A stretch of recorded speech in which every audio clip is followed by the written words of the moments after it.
ప్రియమైన వార్లారా, యేసుక్రీస్తు నామములో మీకు నా ప్రేమపూర్వక శుభాకాంక్షలు. ఏంటిది ఇక్కడ గుహ ఉన్నది, రాతి శిలాఫలకములన్నీ ఉన్నవి, అక్కడ నిలబడి మాట్లాడుచున్నారని అనుకుంటున్నారా? అనేక మాసములకు ముందు, దాదాపు 1.5 సంవత్సరానికి ముందొకసారి ఇక్కడ నుండి మీతో మాట్లాడాను. మళ్ళీ ఎందుకు ఇది చూపిస్తున్నారు అని అనుకుంటున్నారా? మనము కొన్ని కార్యములందు మళ్ళీ చూస్తేనే మనసులో లోతుగా దిగును.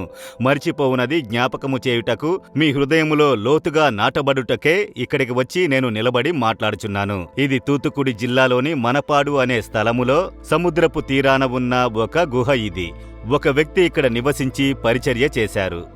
ఇక్కడొక శిలాఫలకమున్నది. పునీత ఫ్రాన్సిస్ సేవియర్. తోమాకు తర్వాత భారతదేశమునకు వచ్చిన మొదటి క్రైస్తవ మిషనరీ ఈయనే. యేసుని మోసుకుని వచ్చినవారు స్పెయిన్ దేశమునకు చెందినవారు. 1542వ సంవత్సరములో గోవాకి వచ్చి దిగి అక్కడ పరిచర్య చేసి సముద్ర తీరాన ఉన్న ప్రజలకు సువార్తను ప్రకటించి ఈ మనపాడు అనేటటువంటి ఈ గుహలో నివసించారు. ఈ గుహలో ఒక బావి ఉన్నది. చూడండి, సముద్రమును ఆనుకుని ఉన్న బావి కనుక శుభ్రమైన తాగునీరు. ఇక్కడ ఆయన అనేక దినములు నివసించి గ్రామ ప్రజలందరికీ యేసును గూర్చిన సువార్తను ప్రకటించారు. ఆశ్చర్యకరమైన విషయము ఏంటో తెలుసా? ఆయన 52లో మరణించారు. 10 సంవత్సరాలు మాత్రమే పరిచర్య.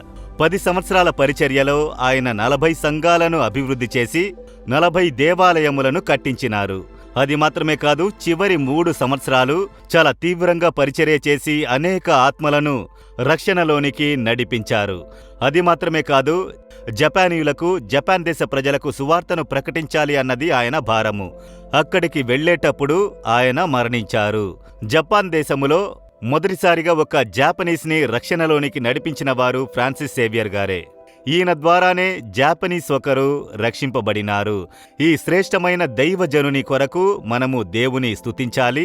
ఫ్రాన్సిస్ సేవియర్ అన్న ఈ శ్రేష్టమైన దైవజనుడు యేసు ప్రేమను మోసుకుని వచ్చినారు. ఎలా ఆయన 500 సంవత్సరాలకు ముందు ఎలాంటి వసతులు ఉండి ఉండవు. నౌకలు కూడా ఇప్పుడున్నటువంటి నౌకలు కావు. అప్పుడు తెరచాప పడవలు ఎటువైపు వెళతాయో కూడా తెలియదు.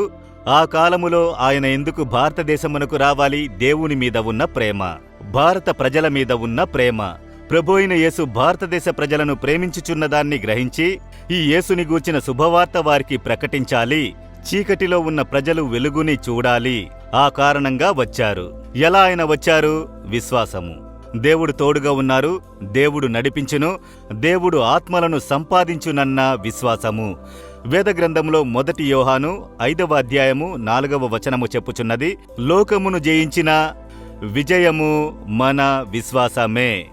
ఎన్ని పోరాటములు, ఇరుకు ఇబ్బందులు వచ్చినను మనము జయించెదము. ఫ్రాన్సిస్ సేవియర్ అన్న ఈ దైవజనుడు 500 సంవత్సరాలకు ముందు సొంత దేశమును విడిచి ఒంటరిగా పడవ ప్రయాణము చేసి వేరొక దేశమునకు, భాష తెలియని దేశమునకు, ఆ దేశము యొక్క పరిస్థితులు ఎలా ఉంటాయో కూడా తెలియదు, ఎలా బయలుదేరి వచ్చారు? విశ్వాసము. నాకు తోడుగా యేసు ఉన్నారు, నాకు ఆయన తోడయుండి నడిపించును, ఆ ప్రజలకు ఆశీర్వాదముగా నన్ను మార్చును అన్న విశ్వాసము. ఎన్ని పోరాటాలు వచ్చినను యోచించి చూడండి. ఆహారంలో వ్యత్యాసము, శీతోష్ణ స్థితిలో వ్యత్యాసము, భాష వ్యత్యాసము. అట్టి పరిస్థితుల్లో వచ్చి ఈ విధమైన గుహలో నివసించి త్యాగముతో ఉండి పరిచర్య చేసింది ఎందుకు? దేవుని మీద ఉంచిన విశ్వాసము. అందువల్ల ఆయన విజయము సాధించను. ఆయన ద్వారా నాటబడిన యేసుని గూర్చిన సువార్త ఈ దినము విస్తారముగా ప్రజల మధ్య రక్షణను తీసుకువచ్చినది. నాకు ప్రియమైన వార్లారా, మనము విశ్వాసము కలిగిన వారిగా ఉండాలి. యేసు గొప్పవారు, ఆయన నడిపించును, నన్ను కాపాడును, నన్ను ఉపయోగించుకొనునని విశ్వసిస్తే సాధించగలము. 10 సంవత్సరముల లోపు ఇన్ని ఆత్మలను రక్షణలోకి నడిపించి 40 దేవాలయములను కట్టి సాధించినారు. మనమేమి చేయుచున్నాము? పరిచారకులైన మనము ఆలోచించాలి. దేవుని పిల్లలు ఆలోచించాలి. ఒక అన్యదేశపు మనిషి వచ్చి భారతదేశ ప్రజలందరూ రక్షింపబడాలన్న భారముతో వచ్చినారు. మనమేమి చేయుచున్నాము? ఈ దినాల్లో దేవా నన్ను ఉపయోగించుకొనుడి, నేను విశ్వసించుచున్నాను, నాకు తోడుగా ఉన్నారు, నన్ను ఉపయోగించుకొనుడి అని చెప్పి చూడండి. దేవుడు మీ ద్వారా అనేకులను ఆశీర్వదించును. సమర్పించుకుని ప్రార్థిస్తారా?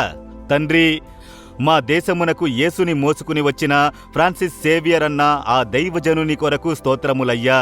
అదే విధమైన ఒక విశ్వాసము నాలోనికి రావాలి, మాలోకి రావాలి. లోకమును జయించిన ఆ విశ్వాసము, యేసు మీద ఉన్న విశ్వాసము మాలోనూ కనబడాలని ప్రార్థించుచున్నాము. విశ్వాసముతో మిమ్మల్ని మహిమపరచుటకు, మీ సువార్తను ప్రకటించుటకు, ప్రజలందరికీ మిమ్మల్ని గూర్చి చెప్పుటకు కృపను దయచేయము, బలమును దయచేయము. మమ్మల్ని విజయవంతులుగా మార్చుము. యేసు నామములో ప్రార్థించుచున్నాము తండ్రి. Amen, amen.